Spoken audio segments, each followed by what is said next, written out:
Hello, beautiful beings. I had a very lovely interaction with one of my beautiful unicorn subscribers this morning. He was asking me about hippos, the significance. And also, I wanted to show you it's so amazing because I can go like right up to the front of the park here and put as much money as I want to into a little box and get these farm fresh eggs. The sign says farm fresh butt nuggets.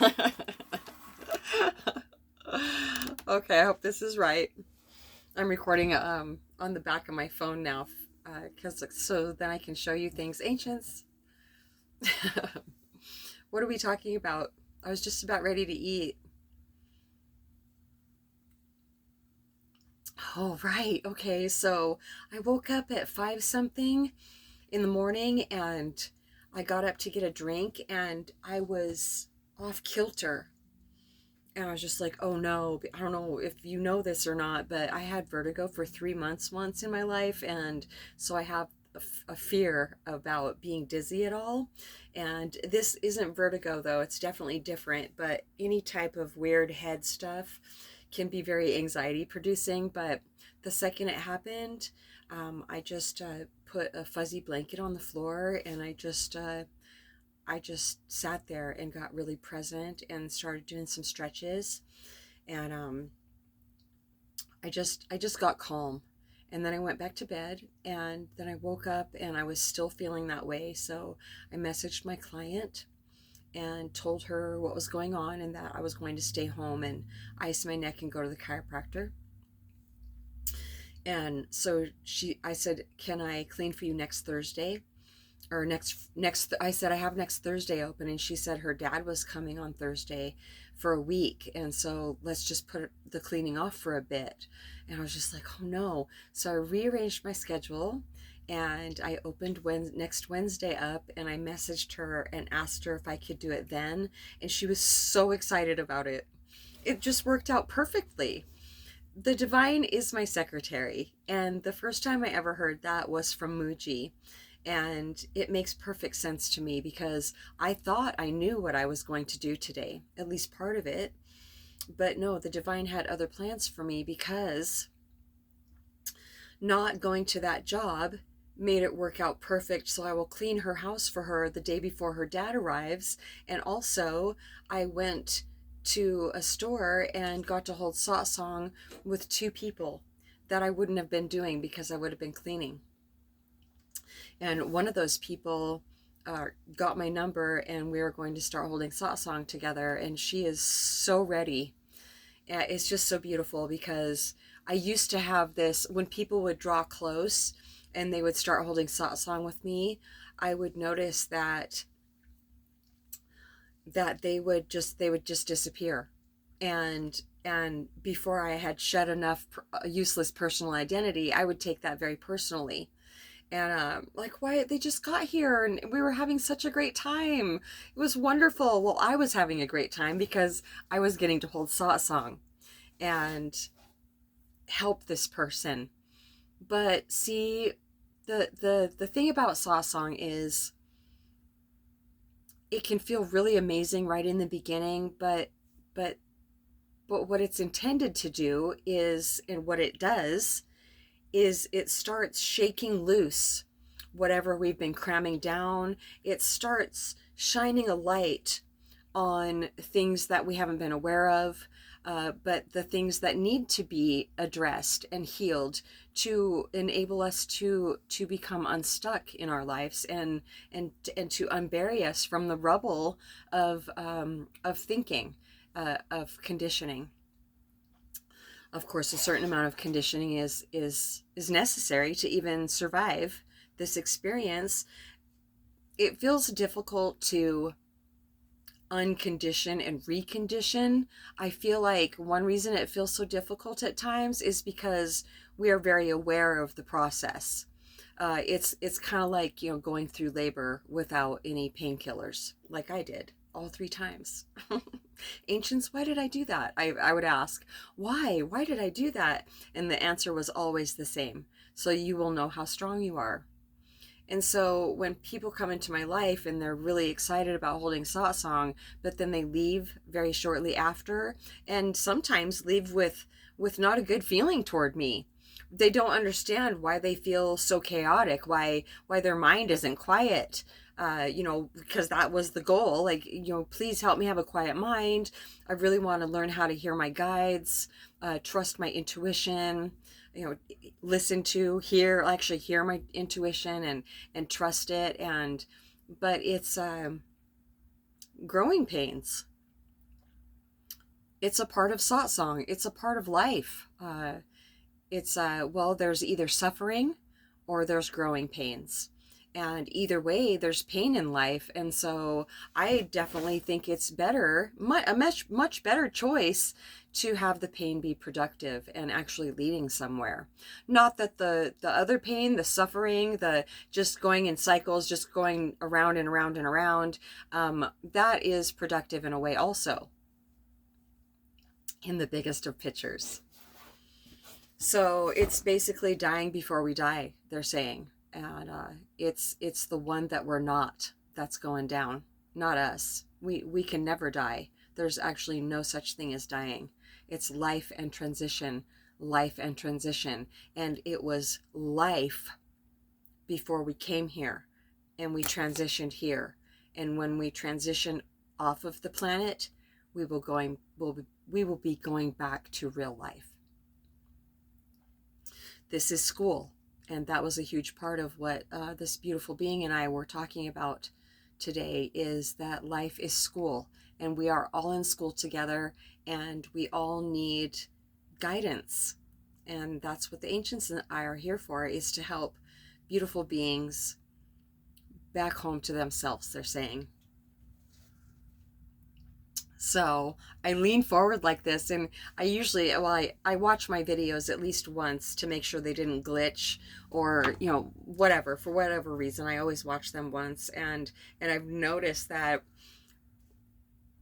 basically, as far as I can remember, the whole time I've been recording these videos, I just feel like you're right here with me. And so I feel very engaged with you, and I lean forward. But that makes my face like way too close to the camera. So thank you for orchestrating and planning my days out, Divine. It's just so wonderful. And also, I thought I was going to the chiropractor, but the chiropractor had a baby today, and that he won't be back until Wednesday. So right when she told me that no, I couldn't get my neck adjusted today, I absolutely knew. It brought me so much relief, because I knew that was the divine saying, oh, actually, no, your neck is not out. You just strained your muscles. It's just a little bit of that. And so, yeah, it was beautiful. It's beautiful. The pop quizzes that come up throughout any day, they happen, and I have no resistance to what is anymore. In the cases that have been coming up. It's very beautiful. All right, that's it for now. I'm going to boil some of these beautiful eggs. And I mean, can you believe those colors? Have you ever got to have eggs like right hours from the chickens actually laying them? It's such a treat. Oh, I just stuck my finger in that one. This carton is not easy to get open. It is really, really latched in there. Yeah, so I stuck my finger in this one. I'll eat that one when I'm done recording this video. They're just such a beautiful, beautiful color. The other carton of them, had one that was, it was the darkest brown I've ever seen in my life. It was beautiful. And the yolks in these are, some are super amber and some are really super light. Yeah, and they are the best eggs I've ever ate. So, besides the ones when I was growing up, that's right. Yeah. Is that it for now, ancients?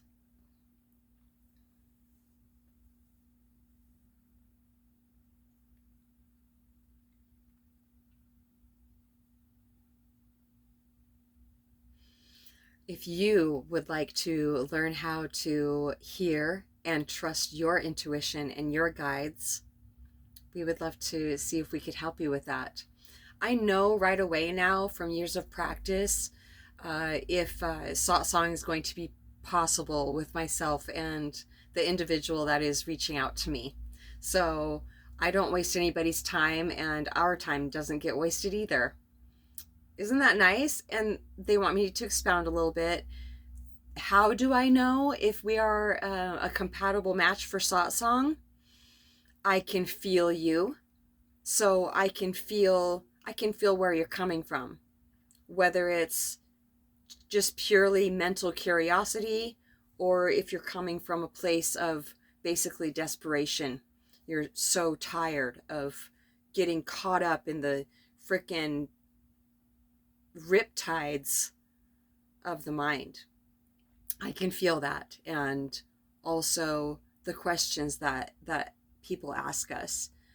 Those are either coming from the mind or from the heart. And if I see that it's coming from the mind, that doesn't make me go, oh, no, because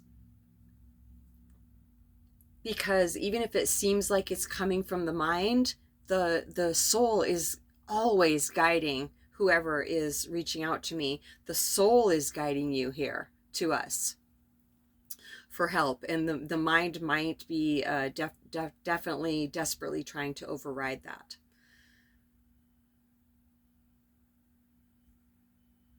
I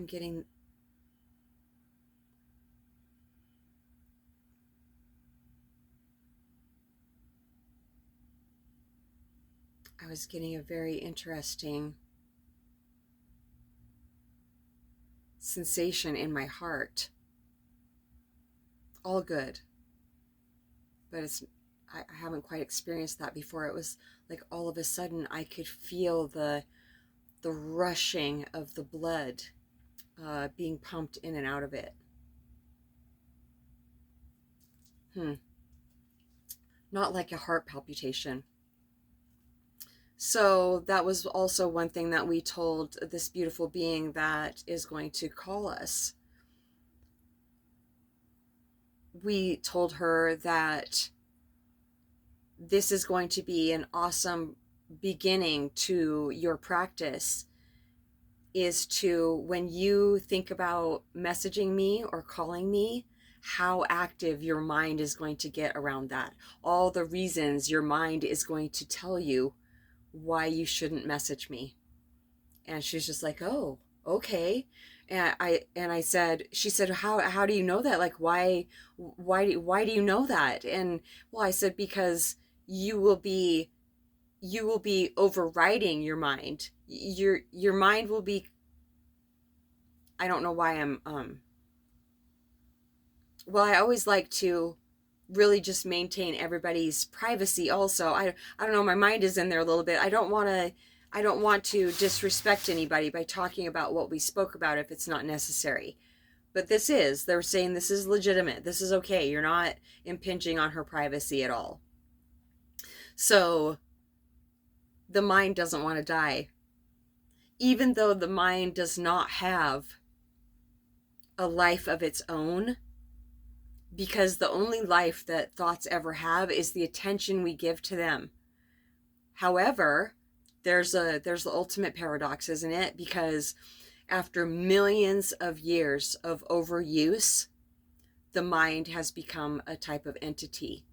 And so when the thoughts come in, it's kind of like, it seems like being taken over. If you've never read the book The Host, it is a phenomenal book. And so is the movie, but I definitely suggest reading the book first.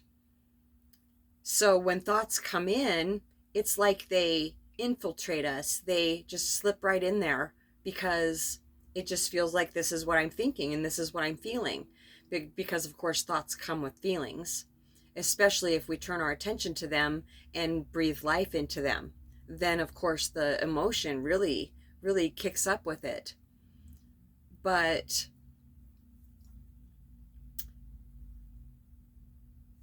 squirrel. This is a man squirrel, though. Okay, ancients, help me just...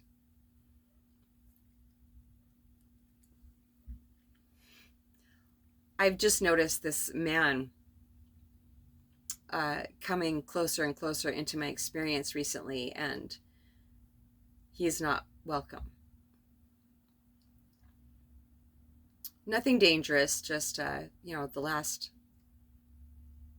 I'm not going there. Okay, ancients. Did I veer off too much?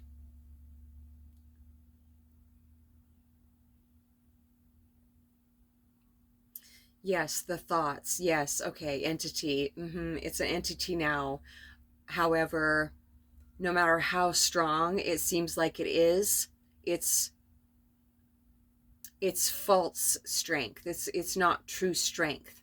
It's just seems to be strength from years of accumulation.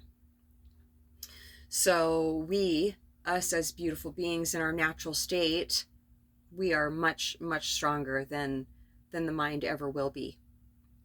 So all it takes is some practice and some guidance, and you can be free of overthinking. I'm living proof of it. My mind is in its natural state now. It's very quiet. Uh, how can we describe it even better?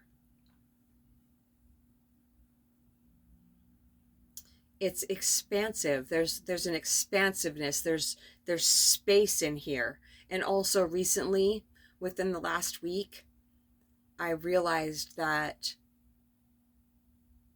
because I realized one moment, I was like, well, I'm giving my mind so much attention, but where is it even? And I have looked for my mind before, but these things will come back in so we can see them in an even deeper way, more clear way. And so I said, I give my mind so much attention, like, turning my attention away from thoughts and, just talking about it all the time, but where is it really?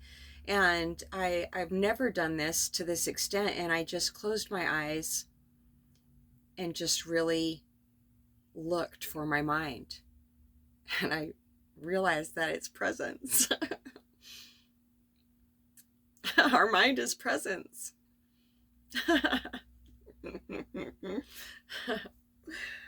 I had perceived that I was tortured by my mind because of this physical brain, but this brain is like a conduit for um, divine wisdom.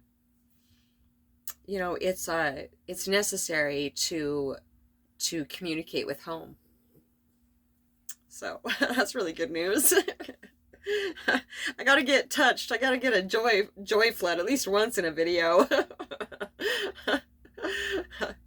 So the mind in our natural state of being is expansive silence. It's there are thoughts there. I can see them, but as time goes by, every single day, I don't. I'm not paying attention to them. Yeah, it's after a while, we don't need to practice something anymore. We're just really good at it. If we've practiced diligently every single day, anybody would do that if they really want to get good at something.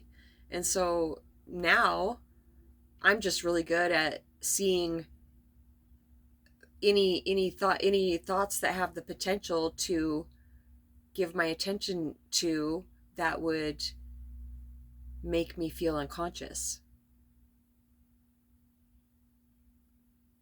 I'm present, even though we can never not be present. The mind can seem to come in and eclipse us, and then we're lost again. I don't know where I'm going, and that's a really, really terrifying place to be. However, it's an illusion, a very real feeling illusion, because it feels like we're experiencing it because of this life experience.